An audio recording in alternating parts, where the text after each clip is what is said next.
Oh, hello. Yes, Sunday, day of rest. Except, I'm gonna go back to work. Pooh. Anyway, yes, I guess the big news today or overnight was the resignation of Lord Frost, Frosty the No Man, one might say, which is a little bit of a blow to the Conservatives and is being reported as such. But one of the things today that's notable is the Daily Telegraph maintains its cheerleading for Boris stance. I wonder why. Anyway, yeah, a piece by Danny Kruger and Miriam Cates, I think it is. They are two of the 2019 cohort of Conservative MPs, and they're going to tell us exactly how they're going to get out of this hole. Let's see, shall we? So the piece is the Conservative Party needs to show its faith in the intelligence and capabilities of the people. I wonder who they are. No real idea. Okay, so I'm not going to go through the whole thing, but I think it's worthwhile just picking out a few paragraphs and kind of unpacking them. What's gone wrong is we find ourselves mired in allegations of sleaze and rule breaking, while the country finds itself in a swamp of rules and regulations that are harming the social and economic fabric of our nation. Our supporters are embarrassed by the former, fatigued by the latter, and angered by both. Yes, allegations of sleaze and rule breaking. Except they're not allegations, are they? And it's not realistically sleaze and rule breaking, it's corruption and breaking the law. And that's what people are a bit hacked off about. I personally think that the concept of a swamp of rules and regulations is yet another of those, oh yes, we do need to deregulate the economy, don't we? That will free everyone. You'll hear freedom quite a lot coming up. So yeah, let's move on from that. So corruption might be a bad idea. In the wake of last week's votes in Parliament in North Shropshire, we need a new way forward as a party. This needs to be distinctly Conservative, yet capable of engaging and widening further our electoral coalition.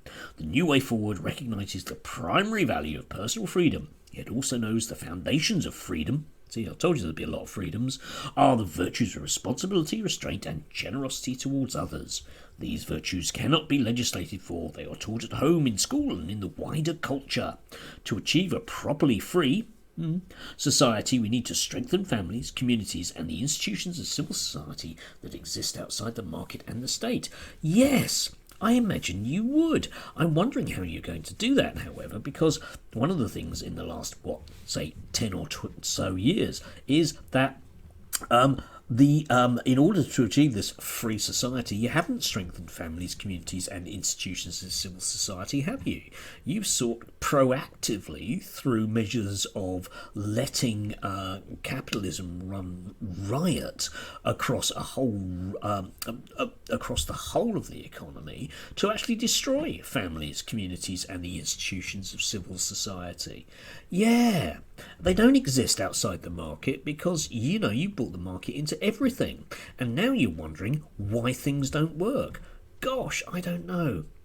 As a Marxist, I have real problems understanding why that might be the case. And it astounds me when people that think that they know about economics, like members of the Conservative Party, wonder why things go wrong. It's built into the system, mate. Yes, anyway, personal freedom. Yeah, lots of that. Now, personal freedom, we might come on back to that in terms of their voting record. Ooh, that'll be fun, won't it? So yeah, there we go. Don't really understand economics and we're wondering why, having instigated an awful lot of very bad economic policies for the last 10 years, that things are going wrong. Don't know. Tricky, innit? The good news is that Boris Johnson's philosophy, his belief in personal freedom and our future outside the EU, his commitment to levelling up the countries and regions of the UK, his support for enterprise and for a made-in-Britain, high-wage, export-orientated economy, his enthusiasm for sport and culture and the environment echoes the aspirations of the country as a whole. Our task now is to mix these principles into a coherent package we can offer with integrity to the voters. Yes, that would be a good idea, especially the integrity bit. I'm sure they'd like that.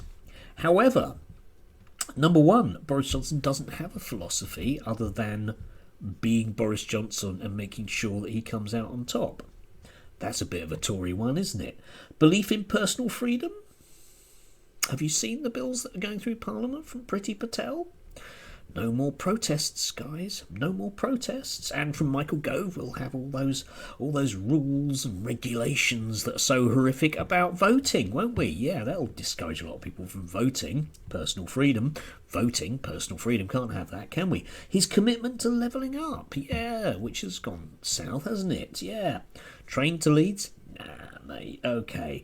The countries and regions of the UK. Lord Foster's resigned. Yeah, wasn't he negotiating around Northern Ireland regions? Yeah. Support for enterprise and made in Britain high wage export orientated economy. Yes. Don't we just, eh?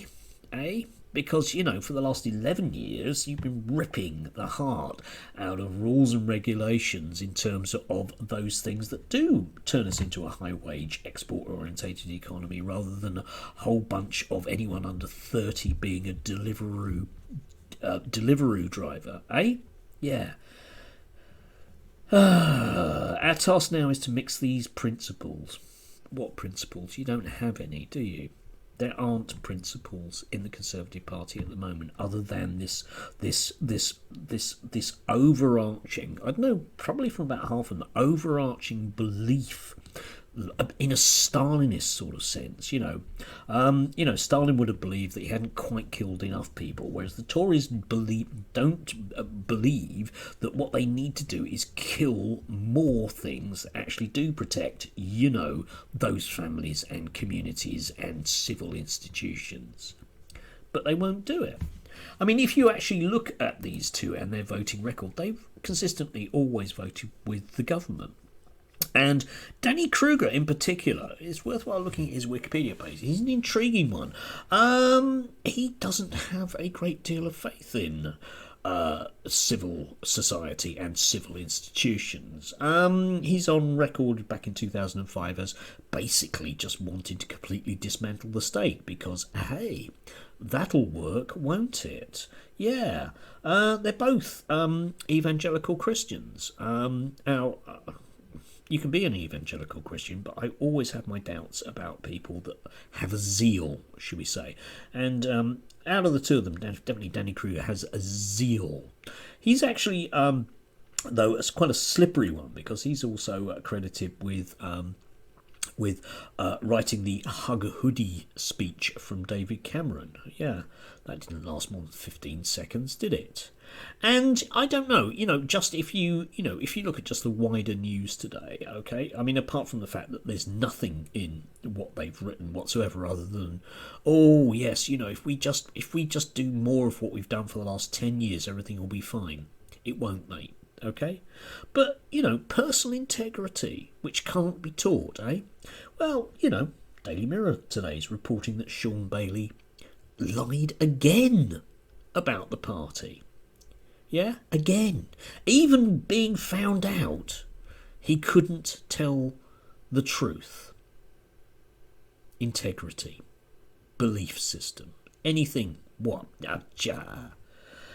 Anyway, yes, there you go. So, another basic puff piece with the word freedom written across it a great deal in the Daily Telegraph. I mean, I imagine that Charles Moore will cling on desperately. But at some stage or other, the other newspapers like the Mail and the Express are running from this government at the moment in terms of their coverage. I don't know how long the Daily Telegraph can basically be, acting as Pravda for the government.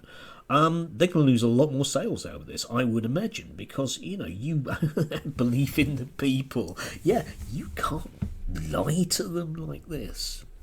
Yeah, you just can't do it. You just can't do it without it looking really embarrassing. And things like this just are really embarrassing. I mean, what is there?